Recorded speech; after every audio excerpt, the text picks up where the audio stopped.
The truth about James and Martha Carson lies not in the industrial smiles on WSM. The truth lies in where they were born, the land of coal and dust. It was an age when survival was more important than love, and music was the only lifeline in the floodwaters of the Great Depression. Fate played a cruel joke by pairing two opposite souls. James, the tranquility of ancient tradition. Martha, the firestorm of coal camps. They were water and fire. Their union created the steam that powered the musical machine, but also heralded the inevitable explosion. This is a chronicle of union and disintegration, the story of how two perfect pieces built an empire together, only to have one ascend to the stage of fame and the other thrown into the abyss of oblivion. This story, which will end in the bright lights of rock and roll history and the quiet shadows of a forgotten nursing home. It begins with a boy raised in the rigid silence of tradition and a girl born in the chaotic noise of the coal camps. Two opposing forces destined to collide, to merge, and ultimately to destroy one another. The boy was James Roberts. To the world, he would become James Carson, the stoic mandolin player with the high, lonesome tenor. But before the stage name, before the fame, he was simply the son of a legend, living in the long, inescapable shadow of a fiddle. James was born on February 10, 1918, in Madison County, Kentucky. The landscape of his childhood was one of rolling hills and strict, unwritten laws. In Madison County, life moved at the speed of a mule. It was an agrarian world, deeply conservative, suspicious of change and bound by the rhythms of the harvest and the seasons. And in the Roberts household, the rhythm was dictated by Philip Doc Roberts. Fiddlin' Doc Roberts was not just a local musician. He was an institution. He was one of the architects of what we now call old-time music, the raw, scratchy, driving sound that predated modern country. Doc was a man of the 19th century living in the 20th. He played the fiddle with a fierce mathematical precision. His music wasn't about expression or feeling in the modern sense. It was about preservation. It was about playing the tune exactly as it had been played for 100 years, preserving the heritage of the Scots-Irish settlers who had first hacked their way into those hills. For young James, born into this house of strings and silence, there was no choice. He was drafted into the family business before he was old enough to understand what a career was. By 1928, at the age of 10, James was not playing with marbles or chasing hoop snakes in the creek. He was standing in a makeshift recording studio, often a hotel room with mattresses nailed to the walls for soundproofing, backing his father on guitar. Imagine the pressure on a 10-year-old boy, the red light of the recording equipment glowing like a judgment, the stern, demanding presence of his father, a man who tolerated no mistakes. In the world of Doc Roberts, music was discipline. It was serious work. There was no room for flamboyance, no room for showing off. You played the rhythm. You held the beat. You supported the fiddle. You did your job, and you kept your mouth shut. This upbringing carved James Roberts' personality out of stone. He learned to be a technician. He learned that music was an act of service to the past. He internalized the stoicism of the Kentucky farmer, the idea that emotions were private things, not to be displayed for public consumption. He became a prodigy of the mandolin and guitar, his fingers moving with a blinding speed, but his face remained a mask of calm determination. He was a vessel for the tradition, a young man built to hold the line against the encroaching chaos of the modern world. He was the anchor. But 100 miles away in the soot-stained town of Neon, Kentucky, the chaos had already arrived, and it had a name, Irene Ambergay. If James Roberts was born into the silence of the fields, Irene Ambergy, who the world would know as Martha Carson, was born into the roar of the mines. Born on March 19th, 1921, Irene entered a world that was louder, harder, and infinitely more dangerous than the pastoral hills of Madison County. Neon was a coal town. The air tasted of sulfur. The rivers ran black. Life in the coal camps was a daily gamble against the mountain, a place where death was a constant neighbor, and where the only release from the grinding poverty was the sheer explosive energy of the spirit. Irene was not built for silence. She was the middle daughter of a coal miner who, like Doc Roberts, played music. But the music in the Ambergy house was different. It wasn't the precise, preserved fiddle tunes of the past. It was the folk music of the people mixed with the fervent, foot-stomping gospel of the holiness churches. It was music meant to be felt in the chest, music meant to shake the coal dust off the rafters. From the moment she could walk, Irene was a kinetic force. She was a red-headed firebrand with a voice that seemed too big for her small frame. While James was learning restraint, Irene was learning projection. She picked up the guitar, but she didn't play it like the polite parlor ladies of the era. She attacked it. She had an innate sense of rhythm that was aggressive, almost violent. She strummed hard, treating the acoustic guitar as a percussion instrument, driving the beat forward with a relentless energy. She had to be loud. In a house full of sisters, Opal and Bertha, and in a town full of machinery, you had to scream to be heard.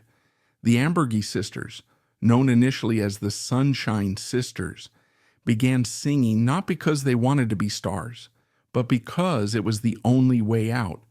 They sang on local radio, their voices blending in that unique telepathic harmony that only siblings possess. But even then, Irene stood out. She was the engine. She had a charisma that couldn't be taught, a wildness in her eyes that suggested she wasn't just singing a song, she was fighting a battle. By the late 1930s, the Great Depression had ravaged the landscape. The economy was shattered. The coal mines were closing or cutting wages. The farms were failing. For James Roberts and Irene Ambergy, music stopped being a hobby and became a lifeline. It was the only crop that couldn't be destroyed by a drought, the only resource that couldn't be mined out. James, now a young man in his early 20s, had grown into a handsome, serious figure. He was a master instrumentalist, a veteran of the recording studio, but he was lonely. He was a traditionalist in a world that was starting to speed up.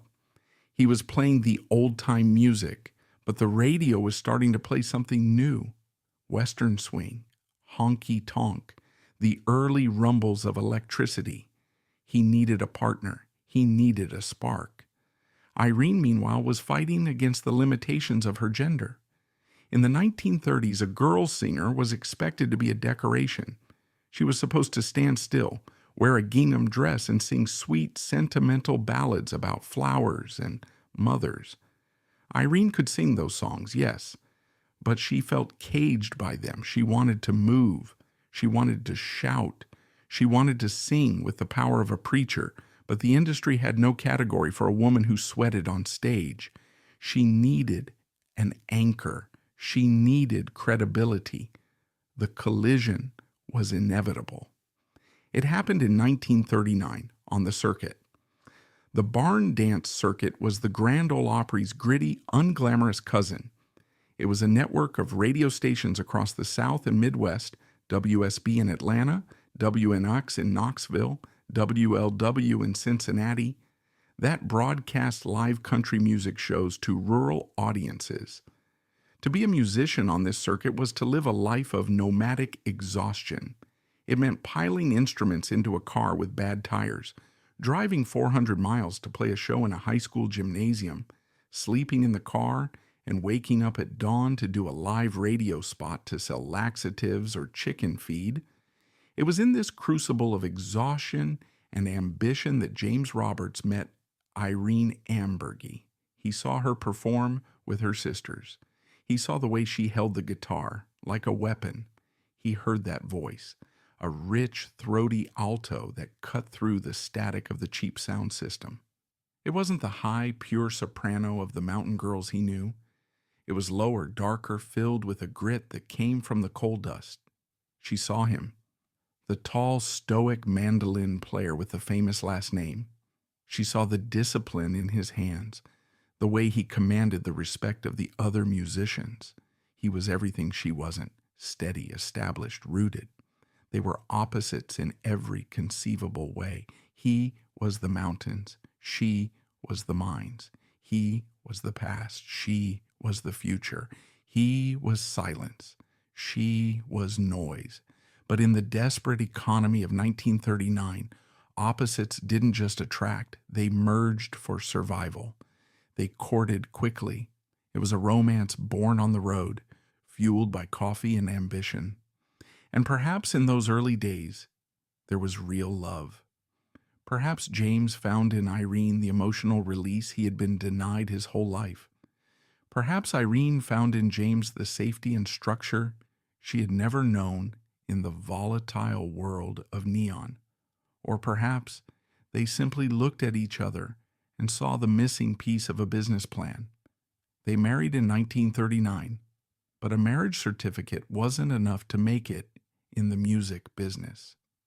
James Roberts and Irene Ambergy was a mouthful. It sounded like a law firm, not a musical act. They needed a brand. They needed a new identity that the public could consume. And so the first compromise was made. The first layer of the beautiful lie was applied. James kept his first name but dropped the Roberts. He wanted to step out of his father's shadow to be his own man. He became James Carson. Irene, however, had to change everything. Irene was too rough, too common. They needed a name that sounded biblical, sturdy, and maternal. They chose Martha. And so Irene Ambergy ceased to exist. In her place stood Martha Carson. The transformation was immediate. They began performing as James and Martha Carson.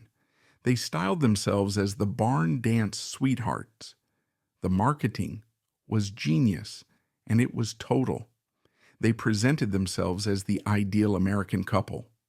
James was the protector, the head of the household, the steady hand on the mandolin. Martha was the devoted wife, the supportive harmony singer, the heart of the home. They specialized in what was known as brother duet style harmony, close, tight, telepathic vocal blends, but adapted for husband and wife. But their repertoire was the key. They didn't sing the rowdy drinking songs or the cheating songs that were becoming popular in the honky-tonks. That would damage the brand. Instead, they doubled down on the sacred. They sang gospel. They sang sentimental songs about home and family. They sold the world an image of Eden. When they sang the sweetest gift, a mother's smile, audiences wept. When they sang I'll Fly Away, listeners felt the burden of their Depression-era lives lift, carried on the wings of James and Martha's harmony. They sounded like two halves of a whole, like a union ordained by God himself. But as they drove away from the radio stations in their dust-covered car, the harmony would stop the moment the red light went off. The sweethearts were building a cathedral of sound, but they were building it on a fault line. James was trying to preserve a way of life that was dying. Martha was trying to give birth to a new kind of woman that the world wasn't ready to accept. They were young, they were talented, and they were ascending the ladder of fame. But they were climbing it on separate ladders, leaning against the same burning building. The 1930s were ending. The world was about to catch fire with war. And in the cramped confines of their touring car, the air was already getting thin. The 1940s did not arrive in the American South with a bang, but with a static crackle. It was the sound of 1 million radios warming up in 1 million living rooms, from the humid lowlands of Georgia to the dusty hollers of Tennessee. The radio was no longer a novelty. It was the hearth, the altar, and the town square rolled into one. And reigning over this invisible empire, beaming through the ether with a purity that belied the gathering storm clouds of war, were the new prince and princess of the airwaves, James and Martha Carson. They had arrived in Atlanta, Georgia, the bustling industrial heart of the New South. Atlanta was a city on the make, a place of commerce and railroads, smoke and ambition, and at the center of it all was WSB, Welcome South, Brother, the voice of the South. This was not the small-time flickering signal of the local stations they had played in Kentucky. WSB was a 50,000-watt blowtorch. On a clear night, its signal could skip across the atmosphere and be heard as far north as Canada and as far south as Havana. To be on WSB was to be famous. To be a star on the WSB barn dance was to be a legend. James and Martha Carson stepped into this cathedral of sound and instantly claimed the pulpit. They were the Barn Dance Sweethearts, a title that was printed on posters, announced by booming voices over the air, and etched into the minds of the listening public. It was a title that carried a heavy weight.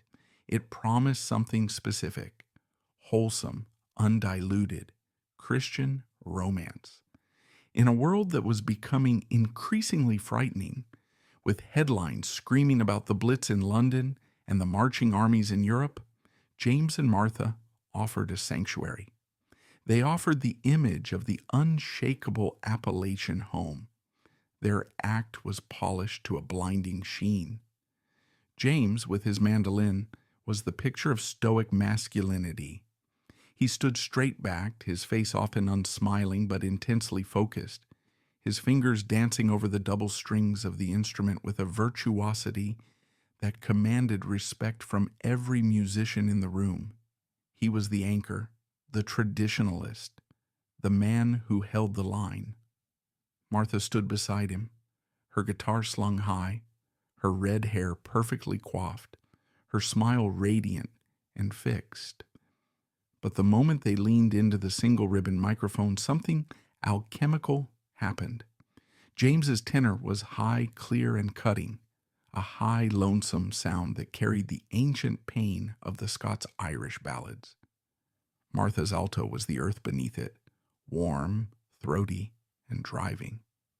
When they hit the harmony on a gospel standard like The Sweetest Gift, the blend was so tight, so chemically perfect, that it created a third voice, a phantom sound that existed only in the space between them.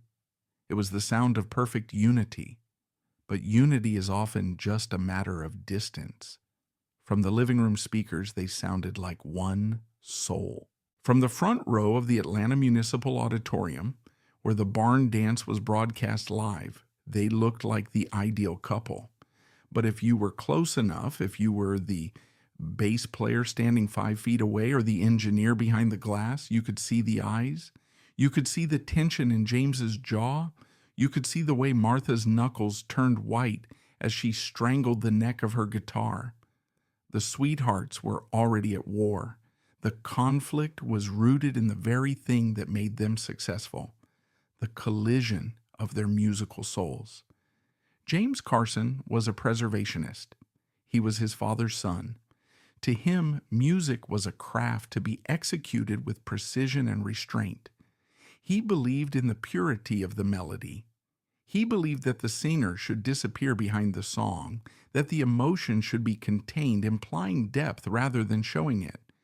He viewed old-time music as a sacred text that should not be edited. Martha Carson was an expressionist. She was the daughter of the coal mines. She didn't want to preserve the song. She wanted to feel it. She wanted to wring every ounce of emotion out of the lyric until it was dry. She didn't just strum the guitar, she attacked it. She had developed a unique rhythm style, a driving percussive downstroke that acted like a snare drum, pushing the beat forward with an aggressive urgency. On stage, this created a friction that was electric. James would set a tempo, moderate, dignified, traditional. Martha, feeling the adrenaline of the crowd, would unconsciously or perhaps consciously push against it. She would drive the rhythm faster, harder. She would add flourishes, little yelps of emotion, physical movements that broke the rigid code of the hillbilly performer. She would stomp her foot. She would sway. James hated it. To him, it was grandstanding. It was showing off. It was undignified. It was a betrayal of the discipline he had spent his life mastering. He would glare at her from across the microphone, his eyes flashing a warning. Slow down. Stand still. Be a lady. But Martha couldn't slow down. The music was the only place she was free. In the car, James drove. In the business meetings, James spoke. In the hotel rooms, James decided when the lights went out. But on stage, inside the song, Martha had the power, and the audience sensed it. They gravitated toward her fire. They loved James's skill, but they loved Martha's spirit. This professional jealousy began to curdle their personal life. The barn dance sweethearts became a cage. They were trapped inside a brand that required them to be in love, 24 hours a day, 7 days a week. Then the world broke open. On December 7th, 1941, the bombs fell on Pearl Harbor. The United States was at war. The atmosphere in the South shifted overnight. The young men disappeared from the front rows of the barn dance, replaced by uniforms and terrified sweethearts. The letters that poured into the radio station changed tone. They weren't just asking for dedications anymore. They were asking for prayers. They were asking for solace. Please play I'll Fly Away for my son in the Pacific. Please sing Precious Memories for my husband in North Africa. James and Martha Carson became essential workers of the Spirit. They were exempt from the draft, their work considered vital for morale. They traveled constantly, playing bond rallies, military bases, and hospital wards. The demand for their music was insatiable. In a world of chaos, people needed to hear that harmony. They needed to believe that somewhere, in the radio ether, love and faith were still intact. But the grueling schedule of the war years turned the cracks in their marriage into canyons. Life on the road in the 1940s was not the glamorous touring of today. It was a physical ordeal. It was gas rationing stamps and bald tires. It was driving a Packard through the sweltering Georgia heat with no air conditioning, the windows rolled down, choking on dust. It was sleeping in boarding houses where the sheets were thin and the walls were thinner. It was changing costumes in the back of the car, washing up in gas station sinks with cold water and lye soap. For a couple in love, this hardship can be an adventure. For a couple falling out of love, it is a prison. Imagine the silence in that car. 400 miles between gigs, the radio humming with war news, James driving, staring straight ahead, his silence a weapon. Martha in the passenger seat, watching the pine trees blur past, feeling the vibration of the engine in her bones, wanting to scream, but knowing she had to save her voice for the show. They fought about everything. They fought about money. They fought about the set list.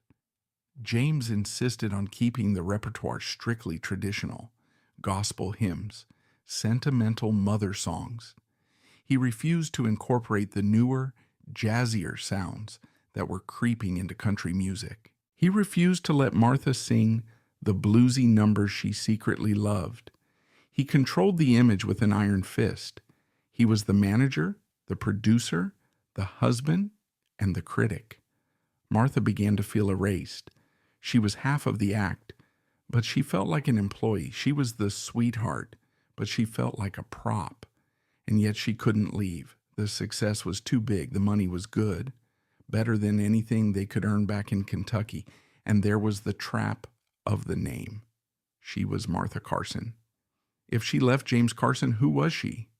Irene Berge was a ghost. Martha Carson was a trademark owned by the partnership. As the war dragged on, their fame grew. They were recording now, laying down tracks on acetate discs that were shipped to jukeboxes and radio stations across the country. Their recordings from this era capture the beautiful tension of their partnership. Listen to their 1940s version of The Man of Galilee. James's mandolin is exquisite, a cascade of liquid notes. His voice is pure, almost ascetic. But listen to the rhythm guitar. Listen to the engine underneath. That's Martha pushing, driving, adding a nervous, frantic energy that gives the song its pulse. It's the sound of a woman trying to run while standing still. By 1945, the war ended, but the hostilities in the Carson household did not. If anything, peace in Europe brought a new kind of pressure at home. The returning soldiers wanted entertainment. The economy boomed. The music industry began to professionalize rapidly. The old barn dances were starting to look a little quaint. The center of gravity was shifting from Atlanta to Nashville, from live radio to the recording studio. James and Martha, sensing the shift, made a strategic move. They left Atlanta and headed for Knoxville, Tennessee. They joined the cast of the WNOX Midday Merry-Go-Round. If WSB was the cathedral, WNOX was the gladiator pit. Under the leadership of the legendary Lowell Blanchard, the Midday Merry-Go-Round was the most competitive, high-octane radio show in the country. It was a proving ground. It was where the virtuosos went to sharpen their steel. The Knoxville scene in the late 1940s was a hotbed of genius. Walking the halls of WNOX, you might bump into a young Chet Atkins, struggling to get his jazz-influenced guitar style accepted. You might see Archie Campbell, Don Gibson, or the Carter sisters with Mother Maybelle. The talent level was staggering. You couldn't just be good in Knoxville. You had to be undeniable.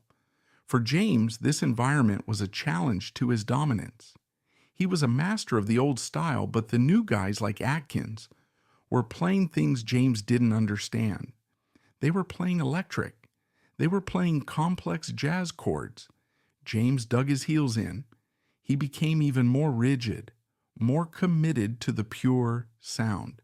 He saw the electric guitar as a corruption, a gimmick. For Martha, however, Knoxville was a revelation. She heard what the other musicians were doing, and she was exhilarated. She befriended the younger players. She jammed with them backstage. She absorbed the energy of the new hillbilly boogie and the early precursors to rockabilly. She realized that her aggressive rhythm guitar style wasn't wrong. It was modern. She was ahead of the curve, not behind it. The artistic chasm between husband and wife widened. James wanted to look back. Martha wanted to look forward. James wanted to be the Carters. Martha wanted to be something else, something that didn't have a name yet. It was during this Knoxville period that they secured their most significant recording contract yet. They signed with Capitol Records, one of the big three labels. This was the major leagues. It was validation. It was the moment they should have popped the champagne and celebrated their ascent to the top of the mountain. Instead, the Capitol sessions became the documentation of their demise. The executives at Capitol, led by men like Lee Gillette and Ken Nelson, loved the Sweethearts concept. It was marketable. It was safe. They pushed James and Martha to record more gospel, more spirituals. They wanted the sacred sound. James was in his element. He dictated the arrangements. He chose the songs. He stood in the studio conducting the sessions with his usual stern authority. Martha stood at the microphone singing about salvation while feeling utterly damned. There is a specific cruelty to being a gospel singer in an unhappy marriage. You are forced to stand on stage night after night and sing about love, forgiveness, and the peace of God, while your own heart is filled with resentment and anger. You are selling a cure that isn't working for you. Every time they sang, "I'll Fly Away," the lyrics took on a double meaning for Martha. Some glad morning when this life is o'er, I'll fly away. To the audience, it was a song about heaven. To Martha, it was a song about divorce. It was a song about getting in the car, driving away, and never looking back at the mandolin player. The breaking point was not a single explosion. It was a slow, grinding erosion. It was the silence at the dinner table. It was the separate beds. It was the way James would correct her pitch in front of other musicians. A subtle humiliation designed to put her in her place.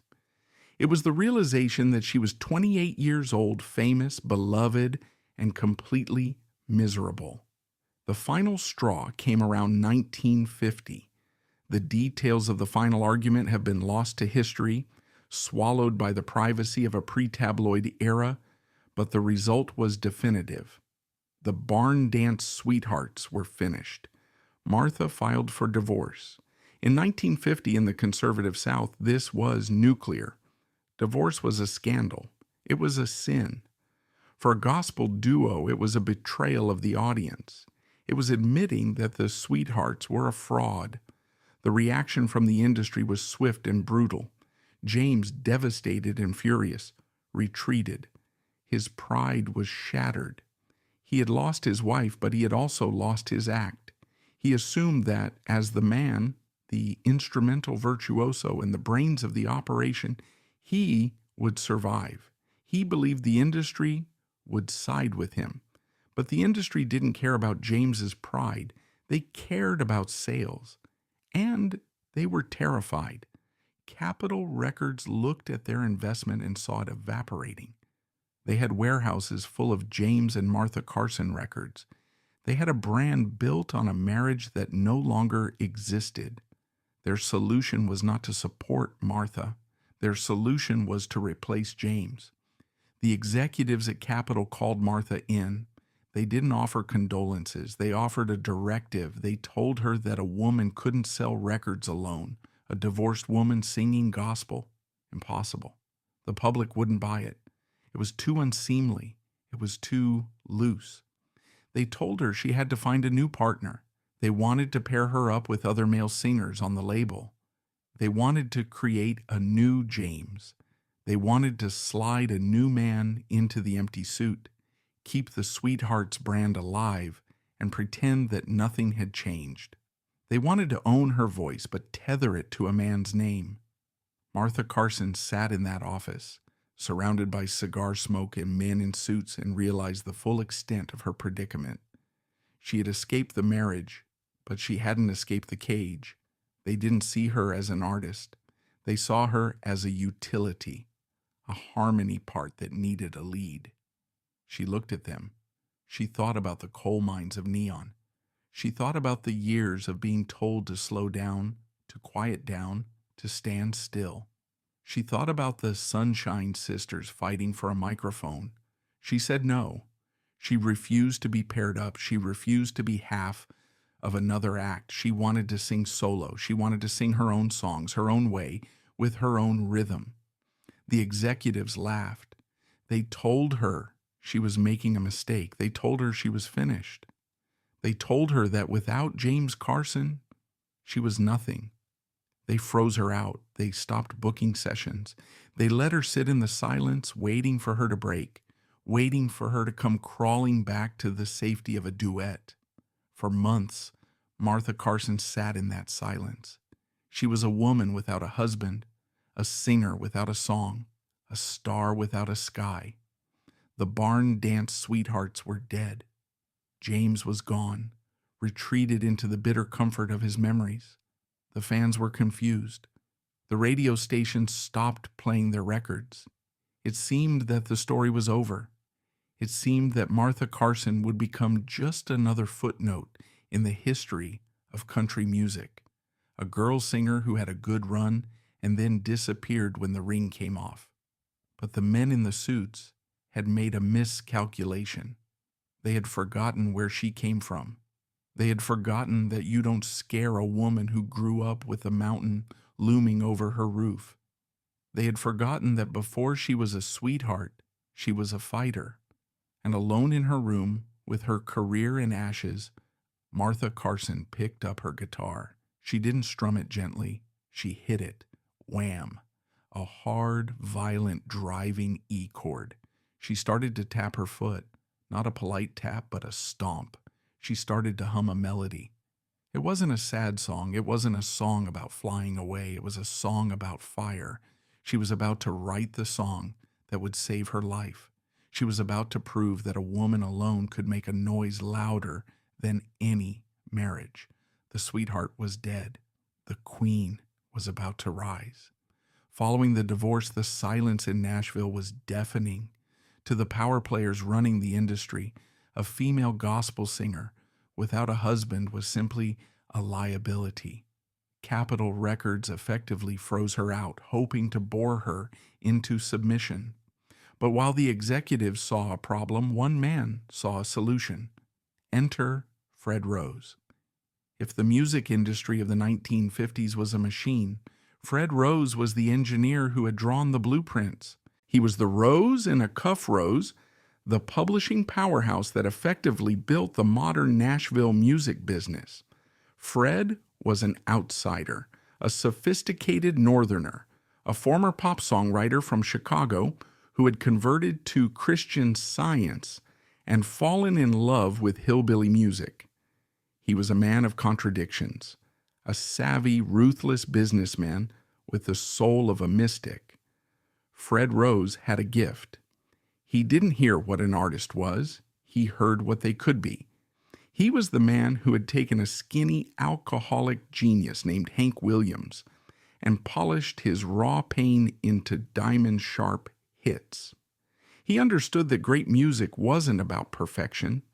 It was about authenticity. Fred had watched Martha perform. He had seen the Sweethearts act, but he had looked past James. He had seen the way Martha attacked the guitar. He had seen the fire in her eyes that James had tried so hard to extinguish. Fred didn't see a divorced woman. He saw a sleeping volcano. He arranged a meeting. It wasn't in a boardroom. It was quiet, personal. He asked her simply, "What do you want to sing, Martha?" It was a question nobody had asked her in 10 years. James had told her what to sing. The label had told her what to sing. The fans had expected her to sing what they knew. Martha looked at him and told him the truth. She didn't want to sing weepy ballads. She didn't want to be the sad divorcee. She wanted to sing the music she heard in her head, a sound that was part Pentecostal revival, part Coltrane, and part something that didn't have a name yet. She told him about a song she had been working on. She had written it in the back of her car during one of those long, silent drives with James, when the marriage was dying but the corpse hadn't been buried yet. It was a song born of total desperation. She had looked at the audience, at the stage, at her husband, and realized that none of it was enough. She was hungry for something the world couldn't give. The song was called Satisfied. Fred Rose listened to her play it on her acoustic guitar. It was a simple gospel tune on paper. I've got that old-time religion, and I'm satisfied. But the way she played it, the rhythm was jagged, urgent. It wasn't a hymn, it was a demand. Fred smiled. He picked up the phone. He called Capitol Records. He didn't ask them to record Martha Carson. He told them they were going to. He put his own weight, his own massive reputation on the line. "Let her record," he told them. "If it fails, it's on me." The session was scheduled for late 1951. The atmosphere in the studio that day was thick with skepticism. The session musicians were the A-team of Nashville, men who played on hundreds of hits a year. They were professionals, cynical and efficient. They had seen girl singers come and go. They expected a quick standard session, a few waltzes, a hymn, wrap it up by lunch. Then Martha Carson walked in. She wasn't wearing the gingham. She was wearing her armor, makeup sharp, hair high, eyes blazing. She didn't look at the floor. She looked at the band. "We're going to do this different," she said. She showed them Satisfied. The sheet music looked standard, a gospel song in 4/4 time. The musicians prepared to play it in a standard mid-tempo bounce, the kind of safe, polite shuffle that the Carter family might use. "No," Martha said, "faster." They sped it up. "Faster," she commanded. They looked at each other. This was getting uncomfortably quick. It was bordering on frantic. "And I want a beat," she said. "I want a backbeat." In 1951, you didn't put a heavy backbeat on a gospel record. That was the devil's music. That was the rhythm of the juke joints, of the R&B clubs on Jefferson Street, of the race records that white radio stations wouldn't touch. Gospel was supposed to flow. It wasn't supposed to snap. Martha didn't care. She started to clap. Whack, whack, whack. She clapped on the 2 and the 4. It was a sound as sharp as a whip crack. She told the backup singers, the Carlyles, to clap with her. She told the bass player to slap the strings hard. She told Chet Atkins, who was on electric guitar, to play rhythm, not melody. When the red light went on, the room exploded.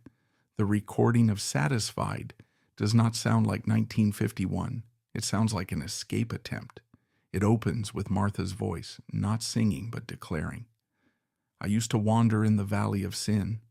Her voice is a trumpet, sliding from a low growl to a high wail in a single syllable. And then the beat drops. That hand clap. It is relentless. It drives the song forward with the momentum of a runaway truck. The band is barely hanging on. This wasn't the polite interplay of the sweethearts. This was a brawl. Martha was singing with her entire body, sweating, stomping her high heels into the studio floor so hard it shook the microphone stands. She wasn't singing about James. She wasn't singing about Capitol Records. She was singing about survival. "I'm satisfied. I'm satisfied." She repeated the phrase over and over like an incantation, trying to convince herself as much as the audience. When the take was finished, there was a moment of stunned silence in the control room. The engineers looked at the needles, which had been pinning into the red the entire time. This wasn't country. It wasn't bluegrass. It wasn't traditional gospel. It was loud, it was aggressive, and it was undeniably sexual in its intensity. Fred Rose looked at the executives. "That," he said, "is a hit." He was wrong. It wasn't just a hit. It was an earthquake. When Satisfied was released, it didn't just climb the charts, it broke the format. Radio DJs didn't know where to put it. It was too fast for the Sunday morning gospel hour, but it was too religious for the Saturday night honky-tonk shows. So they played it everywhere. The reaction from the public was visceral. For a generation of people raised on the fear of the atomic bomb and the rigid social codes of the Cold War, Martha Carson's voice was a release valve. She sounded like freedom. She sounded like a woman who had walked through the fire and come out the other side holding a torch. The song shot to number 1. It stayed there. It sold sheet music by the truckload. But more importantly, it relaunched Martha Carson not as a former sweetheart, but as a solo force. The Satisfied tour began, and this is where the legend moves from the recording studio to the road. Martha Carson on stage in 1952 was a phenomenon that defies modern description. She didn't stand behind the microphone. She treated the stage like a boxing ring. She wore fringe dresses that whipped around her body as she moved. She kicked her legs. She dropped to one knee, throwing her head back in ecstasy, her red hair flying like a flag of war. She was performing gospel, but she was staging it like a riot. And in the audience, watching with wide, hungry eyes, were the architects of the future. In 1952, a young truck driver named Elvis Presley was haunting the edges of the music scene in Memphis. He was a sponge absorbing everything. The blues of Beale Street, the crooning of Dean Martin, the bluegrass of Bill Monroe. But he was looking for something else. He was looking for a way to bridge the gap between the sacred fervor of the church and the carnal energy of the body. He went to see Martha Carson perform. We know this because eyewitnesses saw Elvis standing in the wings night after night, mesmerized, studying exactly how she commanded the crowd. He watched how she didn't ask for their attention. She demanded it. He watched the hand claps. He watched the knee drops. Later, they would share bills together. In the strange, fluid world of mid-50s touring, a gospel singer like Martha Carson and a rockabilly upstart like Elvis Presley often played the same stages. They bonded. Elvis, painfully shy off stage, saw a kindred spirit in Martha. They were both poor kids from the South who had found a way to turn their poverty into power. Elvis would later tell her, in a moment of rare candor, "Martha, I watched you every night. I stole everything I could." The Elvis wiggle, the way he shook his legs, the way he seemed possessed by the Spirit.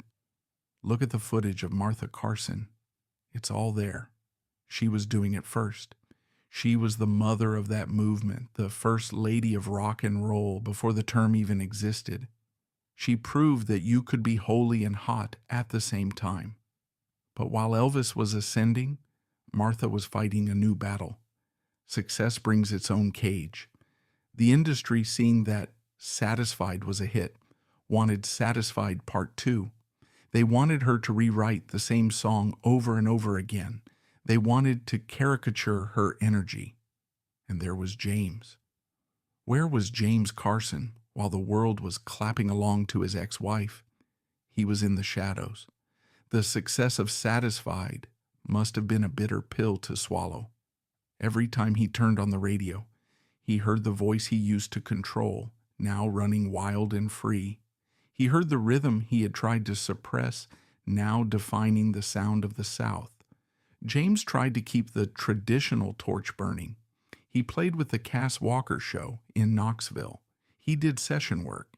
He was still a brilliant musician, perhaps better than ever technically, but he was a man out of time. The mandolin, once the lead instrument of the string band era, was being drowned out by the electric guitars and the pounding drums. He was becoming an artifact. He watched from a distance as Martha was inducted into the Grand Ole Opry in 1952. This was the ultimate validation. The Opry was the Vatican of country music. For a divorced woman to be inducted as a solo star was almost unprecedented. It was a public acknowledgement that she didn't need James. She didn't need a man. She was a member of the tribe on her own merits. But triumph is rarely unalloyed. As Martha stood on the Opry stage, bathed in the spotlight, listening to the roar of the crowd, she was also standing on a precipice. She had broken the glass ceiling, yes, but she was now in rarefied air, and the air was thin. The industry was shifting again. The rock and roll revolution she had inadvertently helped spark was about to explode. And revolutions have a nasty habit of consuming their creators. The teenagers who were screaming for Elvis didn't care about a 30-something gospel singer, no matter how fast she clapped. They wanted the new gods. And the country music establishment, terrified by the rock and roll invasion, began to circle the wagons. They started to retreat from the raw, energetic sound of Satisfied. They started looking for something smoother, safer, more pop. They started looking for the Nashville sound. Martha Carson had proven she could survive a divorce. She had proven she could survive the blacklist. But could she survive progress? The year is 1953. Martha is on top of the world. She is driving a Cadillac. She is signing autographs. She is the queen of country gospel. But in the distance, a new sound is coming. A sound of electric distortion, of teenage rebellion, of a world turning its back on the barn, Dance Forever. And in the offices of RCA Victor, a man named Chet Atkins, the same man who played rhythm guitar on Satisfied, is beginning to experiment with a new way of recording. He is taking the fiddles out. He is bringing the string sections in. He is designing a sound that will make the raw, stomping gospel of Martha Carson sound like ancient history. The architect, Fred Rose, had saved her, but the avalanche was coming. And this time, not even a hand clap could stop it. If 1951 was the year of the explosion, the years that followed were the shock wave. The detonation of Satisfied had cleared the ground, but now Martha Carson had to live in the crater. She had proven that a woman could stand alone, that a gospel singer could stomp her foot like a sinner, and that the public was hungry for a rhythm that bridged the sacred and the profane. But proving a point and sustaining a career are two very different wars. The mid-1950s in America was a period of cultural schizophrenia. On the surface, it was the era of Eisenhower, of white picket fences, of poodle skirts, and aggressive normalcy. But underneath, the tectonic plates were grinding. The migration of Black Americans to northern cities, the restlessness of the post-war youth, and the ubiquity of the transistor radio were creating a potent, combustible mixture. The fences were being painted white, but the kids in the backyard were listening to a noise that threatened to tear them down. Martha Carson stood precisely on that fault line. She was a woman of the previous generation, born in the 20s, raised in the Depression, trying to navigate a world that was rapidly being taken over by teenagers. Her life became a blur of asphalt and neon. The Satisfied tour was not a victory lap. It was a grueling campaign. The booking agents, realizing they had a lightning rod on their hands, didn't book her into the quiet churches or the polite barn dances anymore. They threw her into the deep end. They put her on the package tours. These tours were strange, traveling circuses of musical dissonance.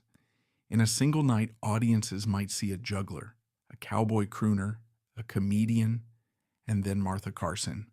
And increasingly, they would see the new breed, the rockabillys. This is where the story of Martha Carson intersects with the myth of America's musical birth. We often think of rock and roll as replacing country music, a violent overthrow. But in 1954 and 1955, they were roommates. They rode the same buses. They shared the same microphones. Martha found herself backstage with boys who looked like they had been built in a laboratory to terrify their parents. There was the Bill Haley and his Comets crew with their plaid jackets and spit curls. There were the Perkins brothers.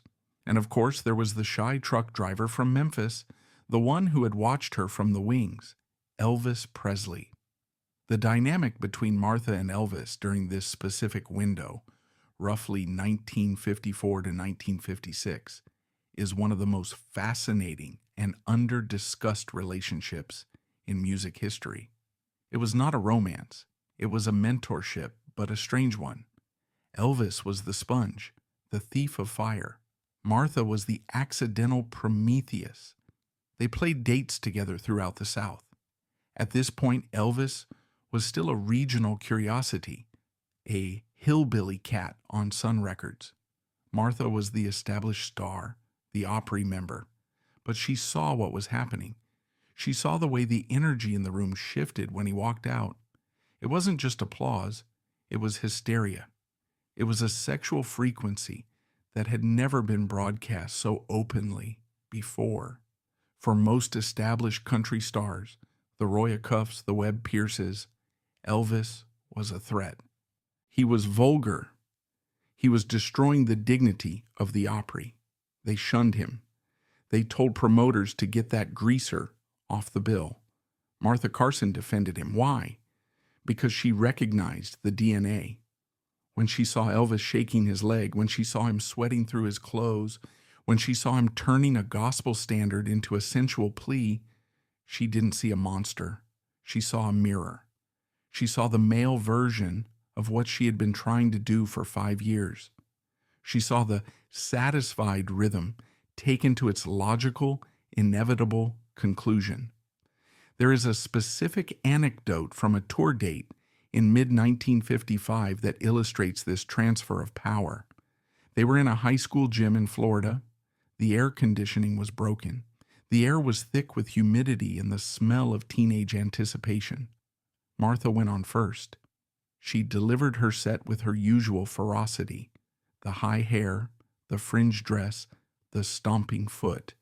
She whipped the crowd into a frenzy. Then Elvis went on, and he didn't just match her energy, he consumed it. He took the hysteria she had built and pushed it over the cliff. After the show backstage, Elvis was reportedly exhausted, almost trembling. He came to Martha. He was respectful, always calling her ma'am or Miss Martha. He asked her about her timing. He asked her how she knew when to drop to her knee. They sat on equipment cases drinking lukewarm Cokes, two revolutionaries from the same dirt-poor background, discussing the mechanics of mass hysteria. But for Martha, there was a bitter aftertaste to this camaraderie. She realized with a sinking heart that while she was the mother of this sound, the world wanted the son. Elvis could do things she couldn't. He was a man, he was young. He could be overtly sexual in a way that would get a woman banned from radio. She was watching her own invention outgrow her. She was watching the satisfied beat become the rock and roll beat, and she knew with the instinct of a survivor that she wasn't going to get the credit. The history books were already being written, and they were being written about the boys. While she was fighting for relevance on the road, her personal life took a sharp turn. The void left by James Carson was vast. For over a decade, James had been her anchor, her manager, her musical conscience. Without him, she was free, but she was also adrift. She needed someone to navigate the treacherous waters of the business side. She found him in Xavier Cossey. If James Carson was the old South, stoic, rural, traditional, Xavier Cossey was the new South, urban, slick, and ambitious. He was a promoter, a manager, a man who viewed music not as a sacred heritage, but as a product to be refined and sold. He was handsome, charming, and utterly devoted to the idea of Martha Carson as a superstar. They married in 1953. The union was a stark contrast to her first marriage. James had wanted to contain her. Xavier wanted to expand her. James had wanted her to be a hillbilly harmony singer. Xavier wanted her to be a pop star. Xavier looked at the landscape. He saw that rock and roll was eating the country market. He saw that the pure country of the Grand Ole Opry was in a recession. Record sales for traditional fiddle and banjo music were plummeting. He told Martha the hard truth. To survive, she had to evolve. She had to cross over. "You're not just a country singer, Martha," he told her. "You have a voice that can sing anything. You're a torch singer. You're a chanteuse." It was a seductive pitch. Every country artist dreams of crossing over, of leaving the dusty barn dances for the glittering supper clubs of New York and Las Vegas. It means more money, more respect, and a longer career. So, under Xavier's guidance, Martha Carson began the process of polishing herself. The fringe dresses were replaced by evening gowns. The cowboy boots were traded for high heels. The repertoire shifted. This coincided with a massive shift in the industry itself. In 1955, Martha's contract with Capitol ended. She was snatched up by RCA Victor. This was not a coincidence. RCA was the label that had just bought Elvis Presley's contract from Sun Records for the unheard-of sum of $35,000. RCA was building an empire of the new sound. They wanted artists who could sell to everyone, to the kids in the malt shops and the parents in the living rooms. At RCA, Martha was placed in the hands of the new regime. The producers there, men like Steve Scholes and later Chet Atkins, were in the process of inventing the Nashville sound. Their goal was to remove the twang from country music. They stripped away the fiddles and steel guitars. They brought in smooth backing vocals. They brought in pianos and string sections. They wanted to make country music sound like pop music. For Martha, this was a dangerous gamble. Her entire appeal, the satisfied magic, was based on grit. It was based on the raw, unpolished energy of the revival tent. It was based on the hand clap. The RCA sessions were technically brilliant, but emotionally confused. They had Martha singing songs that were pop gospel. They added lush orchestration. They smoothed out the rough edges of her voice. They told her to stop growling and start crooning. The result was a series of records that were beautiful, professional, and largely soulless.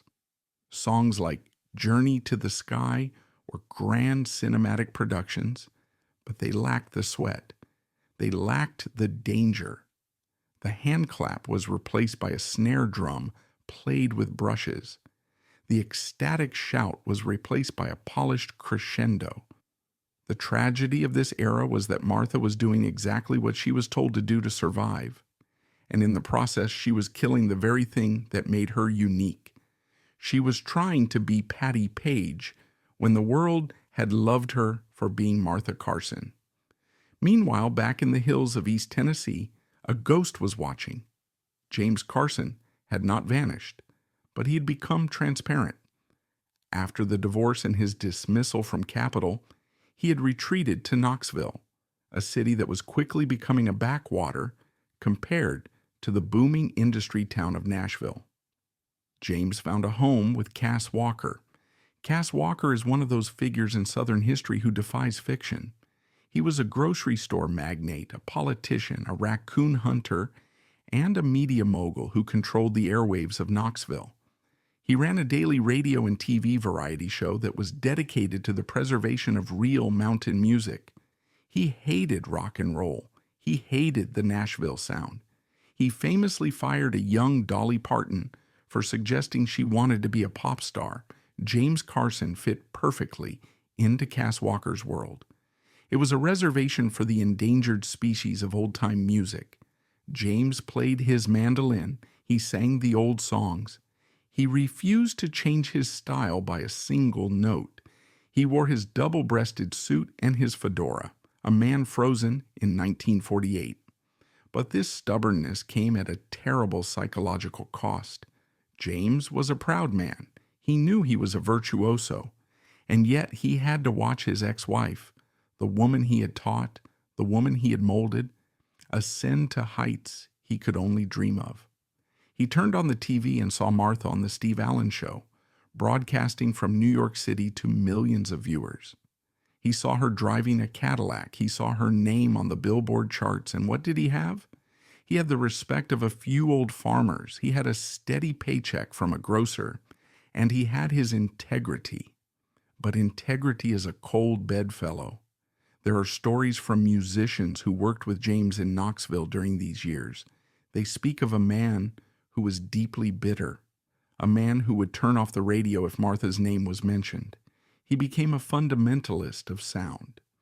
Any deviation from the true way of playing was a personal insult to him. He viewed the Nashville sound not as a new style, but as a moral failing. He looked at Martha's transformation, the evening gowns, the pop songs, the new husband, and he felt vindicated. To him, she had sold her soul. She had traded the sacred heritage of the mountains for the cheap glitter of the city. He told himself that he was the winner because he had kept the faith. But deep down, in the quiet moments after the Cass Walker show ended and the lights of the grocery store sign clicked off, he must have known the truth. He must have known that the world didn't care about his faith. The world was moving on. The mandolin was silent. The electric guitar was screaming. By 1956, the divide was absolute. Martha was in New York, rubbing shoulders with Perry Como. James was in Knoxville, selling cornmeal. They were no longer just a divorced couple. They were symbols of the American cultural schism. Martha represented the future, adaptability, commerce, the blending of genres, the erasure of boundaries, the feminine rise. James represented the past, rigidity, tradition, isolationism, the masculine decline. But the glittering trap that Xavier Cose had built for Martha was about to snap shut. The pivot to pop was a miscalculation. In trying to appeal to everyone, Martha was beginning to appeal to no one. The country fans, her base, felt abandoned. They missed this satisfied girl.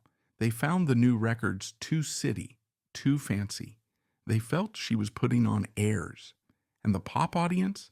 They were fickle. They liked Martha well enough, but they had their own stars. They had Doris Day. They had Dinah Shore. They didn't really need a converted gospel singer from Kentucky, no matter how nice her gown was. Martha found herself in the uncanny valley of the music business. Too country for New York, too pop for Nashville, too old for the teenagers, too modern for the grandparents. She was working harder than ever. She was touring constantly. Xavier was a relentless manager, pushing for more TV appearances, more interviews, more photo shoots. But the hits were getting smaller. The chart positions were slipping. The satisfied money was being spent to maintain the image of a superstar, but the income was starting to plateau. And then a new threat emerged. It wasn't rock and roll this time. It was the next wave of country women. While Martha was busy trying to be a pop star, a new generation of female country singers was rising in Nashville. Women like Kitty Wells had broken the door down in 1952 with It Wasn't God Who Made Honky Tonk Angels. And behind her came others, Jean Shepherd, Goldie Hill. These women weren't trying to be pop stars. They were singing hard country. They were singing about cheating, drinking, and heartache. They were speaking directly to the working class women of America. They were occupying the territory that Martha had abandoned. Martha had left the field open. She had walked away from her throne to chase a mirage in the city. As 1957 approached, the cracks in the new strategy began to show. The RCA contract, which had seemed like a golden ticket, was becoming a source of frustration. Chet Atkins and the producers didn't know what to do with her anymore. They had tried pop. They had tried gospel. They had tried torch songs. Nothing was replicating the explosion of Satisfied. They began to treat her like a problem to be solved, not an artist to be nurtured. The sessions became tense. Martha, frustrated by the lack of success, began to question Xavier's direction. Was this right? Should she go back to the hand claps? Should she go back to the guitar? But in the music business, you can't go home again. The moment you put on the evening gown, you can't put the fringe back on. It looks like a costume.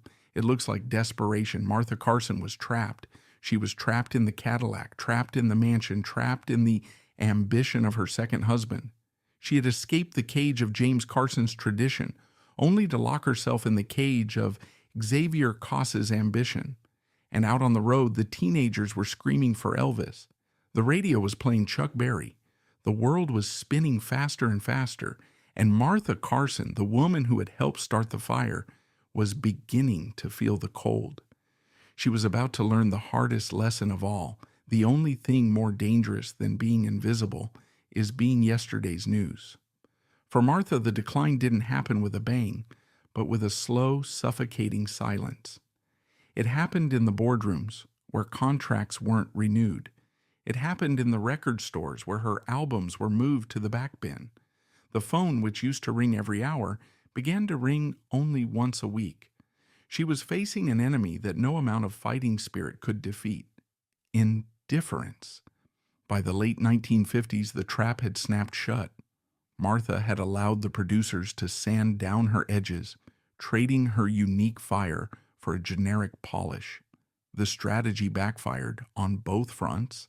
The urban pop audience sniffed out the inauthenticity, while her loyal country fans felt betrayed by the violins.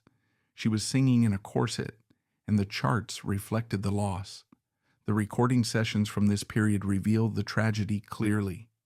Under the polished production of the Nashville sound, the rough edges were smoothed away entirely. Martha, once a lioness on stage, was now surrounded by sonic velvet, forced to purr. She was technically flawless on tracks like Journey to the Sky, but the danger, the very thing that made her essential, was gone. You can hear the tension in the recordings. She is holding back, trying to fit her massive rhythmic soul into a delicate pop arrangement. She sounds like she is singing in a corset. The tragedy was that she was technically capable of it. Martha was a professional. She could hit the notes. She could phrase the lyrics with perfect diction. But the danger was gone. The sexual, spiritual threat that had made Elvis Presley stop in his tracks was neutered. The strategy was a gamble: alienate the core country audience in exchange for the massive pop audience. It was a trade-off that worked for Jim Reeves. It worked for Patsy Cline. But it failed catastrophically for Martha Carson. Why? Because Jim Reeves and Patsy Cline were crooners by nature. Their voices were made for velvet. Martha's voice was made for burlap and fire. When you took the grit out of Martha Carson, you took away the very thing that made her essential. The pop audience, the sophisticated urban listeners in New York and Chicago that Xavier Casas so desperately wanted to reach, sniffed out the inauthenticity. They saw a country woman dressed in an evening gown trying too hard. They politely applauded, and then they went back to listening to Perry Como. And the country audience, the people who had bought Satisfied by the truckload, they felt betrayed. They turned on the radio and heard their firebrand singing with violins, and they turned the dial. To them, she had gotten above her raisin. In the South, there is no greater sin. The sales figures began to drop. The charts, which had once been her playground, became a fortress she couldn't breach. The hits stopped coming. This professional stalling created a toxic pressure cooker within her marriage. Xavier Casas was not just her husband. He was the architect of this strategy. He had bet the house on the pop crossover. Every failed single, every unsold ticket was a direct indictment of his vision. The dynamic in the Carson-Casa household shifted from partnership to defensiveness. Xavier, desperate to prove he was right, pushed harder. He booked her into prestigious but ill-fitting venues. He put her into the supper clubs of Las Vegas and the Waldorf Astoria in New York. On paper, this looked like success. Playing the Waldorf is a big deal, but for a country gospel singer, it is a trap. The audiences in these rooms didn't want to be saved. They wanted to be entertained while they ate their steaks. They wanted background music. Martha was used to audiences that screamed, cried, and rushed the stage. Now, she was singing to the clinking of silverware. She was making good money, but she was losing her soul. She was becoming a novelty act, the hillbilly in high heels. While Martha suffocated in the velvet coffin of the Nashville sound, James Carson remained entrenched in his self-imposed purgatory in Knoxville. Still a fixture on the Cass Walker Show, he dug his heels in deeper as the 60s approached. He wasn't just playing the old songs anymore. He was guarding them like a tomb. The paycheck was steady, but the bitterness had calcified.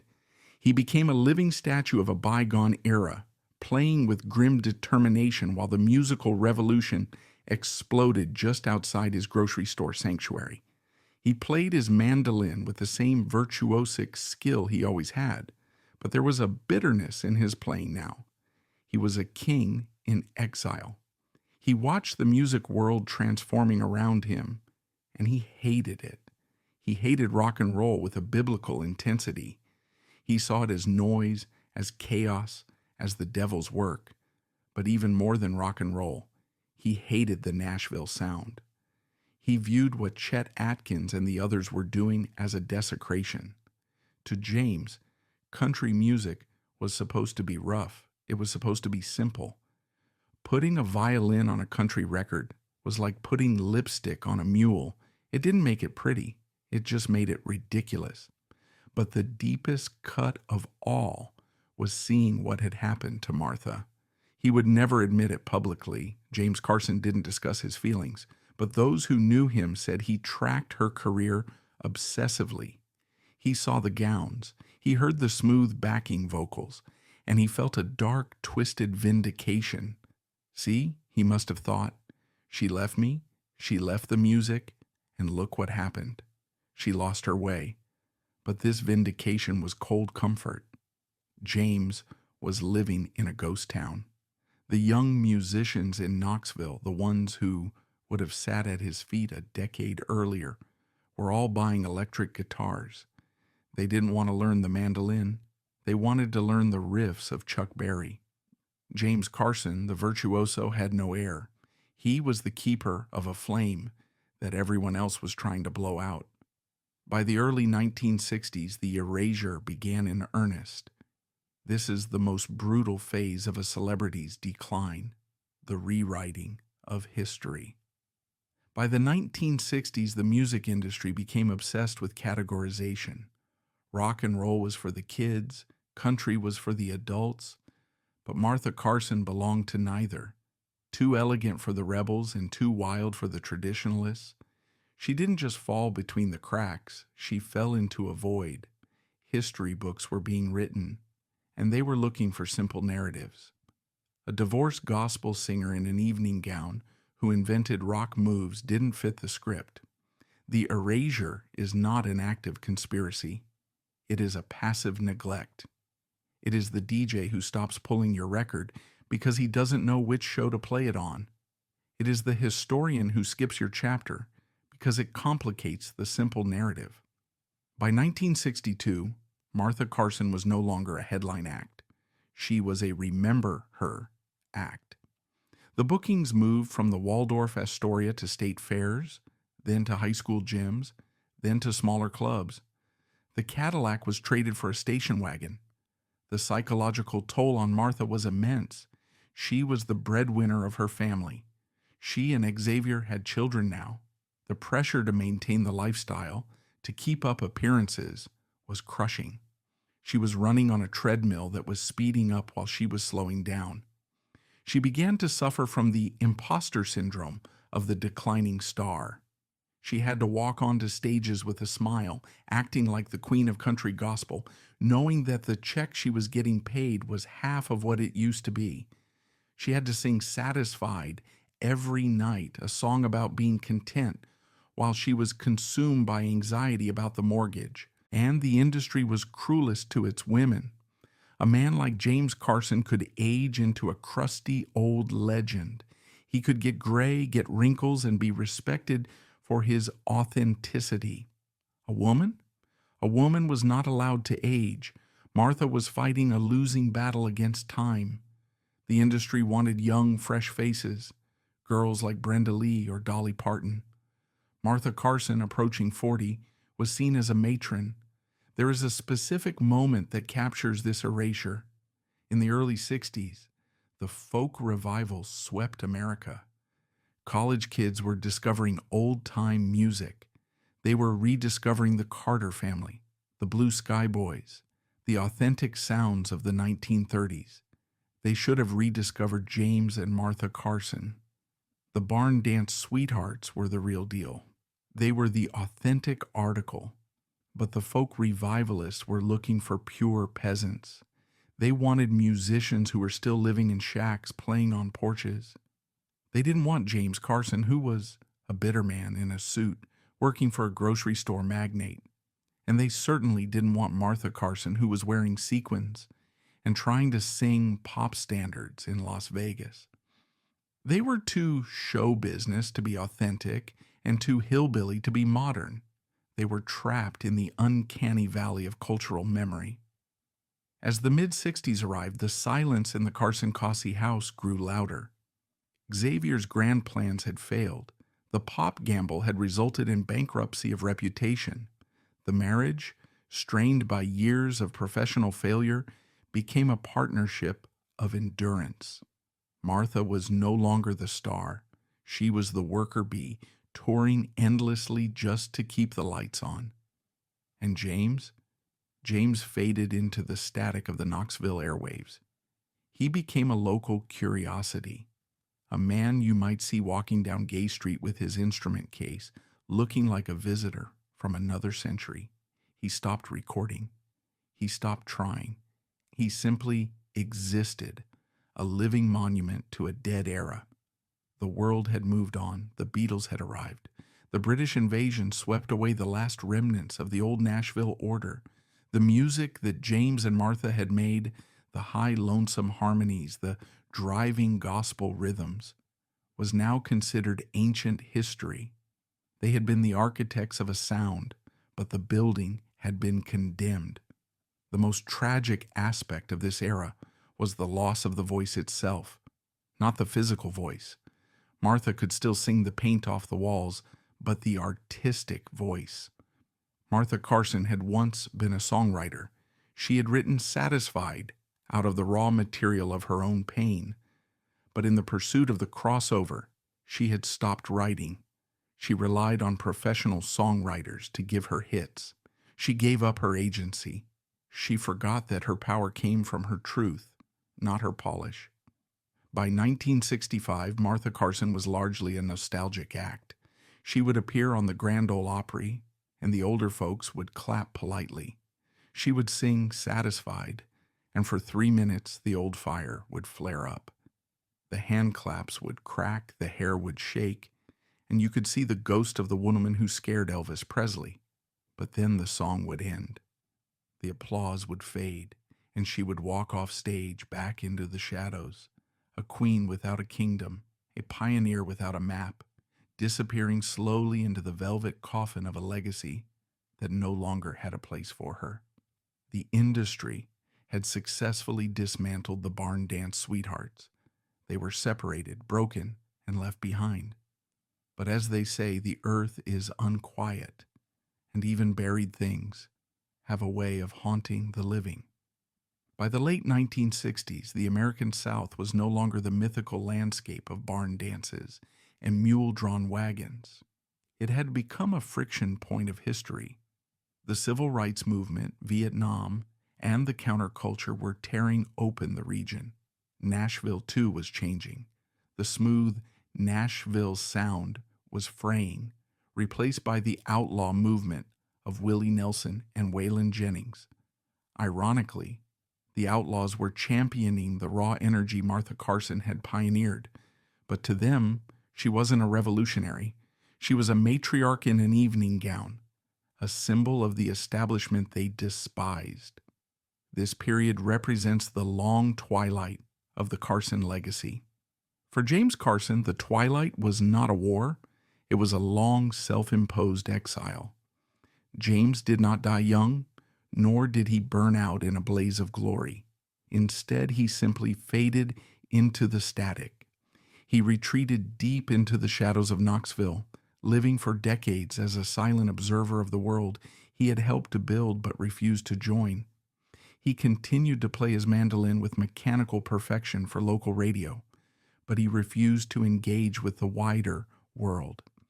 He became a ghost who haunted the margins of music history. For Martha Carson living in Nashville, James's long silence was a closed door that never reopened. But she didn't have the luxury of silence. She had to work. The 1970s were a brutal time for the old guard. The Grand Ole Opry moved from the sacred Ryman Auditorium to the theme park of Opryland, USA. The move in 1974 was a metaphor for Martha's life, from the sacred to the synthetic. She became a heritage act. She was paid to be a living jukebox. Every Saturday night she would put on the gown, tease her red hair, and sing Satisfied. She delivered the hit with a professionalism that bordered on the heroic, but inside forced to reenact her greatest triumph. While the world had moved on, it must have been exhausting. The financial reality was grim.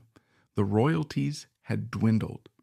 Her husband, Xavier Cosi, continued to manage her, but the phone wasn't ringing with lucrative offers. They were booking state fairs, church homecomings, and small festivals. There is a profound dignity in this phase of her life that often goes uncelebrated. It is easy to be a star when you are number one. But to put on the makeup in a dim dressing room in a fairground, to walk out onto a stage made of plywood, to sing to a half-empty field, and to give them everything you have, that is not stardom, that is character. But the erasure continued. When historians wrote the books on rock and roll, they focused on the founding fathers, Elvis, Jerry Lee, Johnny Cash. They completely ignored the founding mothers. Martha was written out of the narrative. She watched as new female stars rose in Nashville, women like Dolly Parton.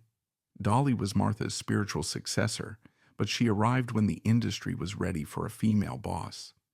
Martha had arrived too early. She was the prototype, and prototypes are often discarded when the production model comes out. There is a heartbreaking story from this era of a journalist who visited the Opry backstage on a Saturday night in the mid-'80s. He described seeing the legends of the past, Roy Acuff, Minnie Pearl, Martha Carson, sitting in the green room.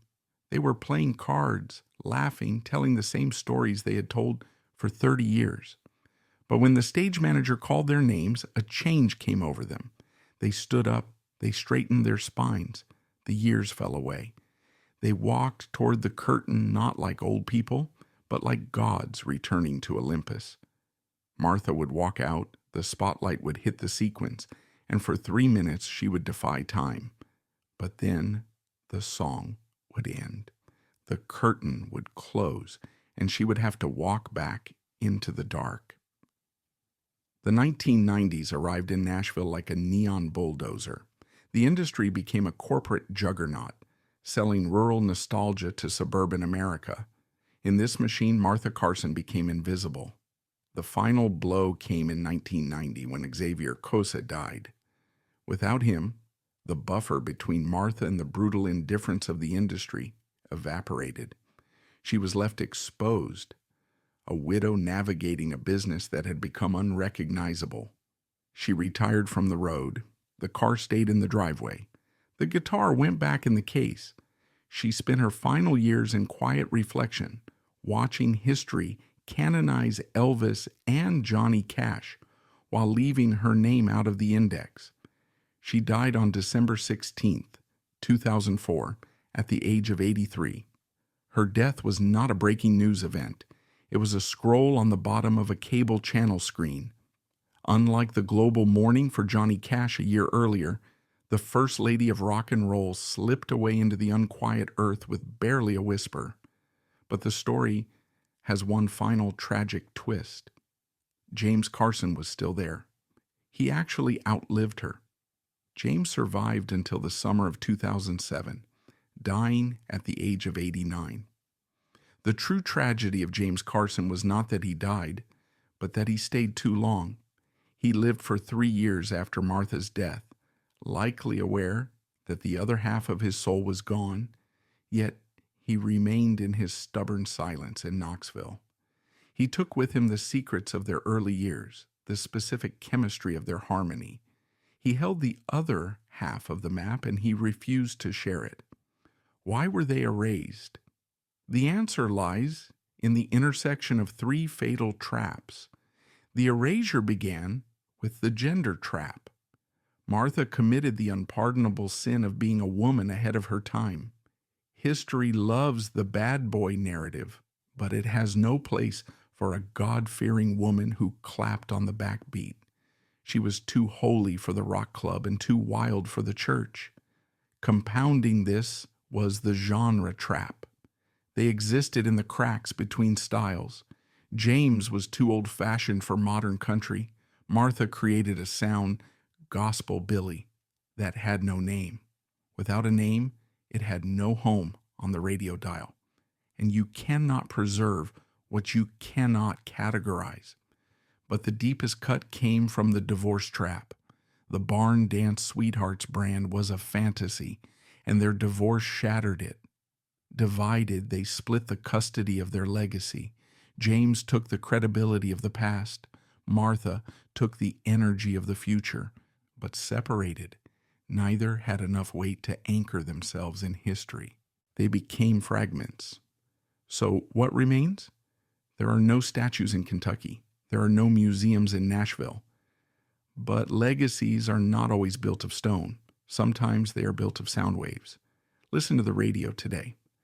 That driving, relentless backbeat in a rock song, That is the echo of Martha Carson's handclap. That intricate, high-speed picking in a bluegrass tune, that is the ghost of James Carson's fingers. They are everywhere, and they are nowhere. The story of James and Martha Carson is the ultimate American parable, a beautiful lie masking a brutal truth. They built a cathedral of sound on a foundation of silence, but in the end, the music survives the lie. When you put the needle on the record, the divorce doesn't matter. The erasure doesn't matter. For 3 minutes, they are together again, young, beautiful, and frozen in the amber of a perfect harmony that never truly existed on this earth, but lives forever in the air.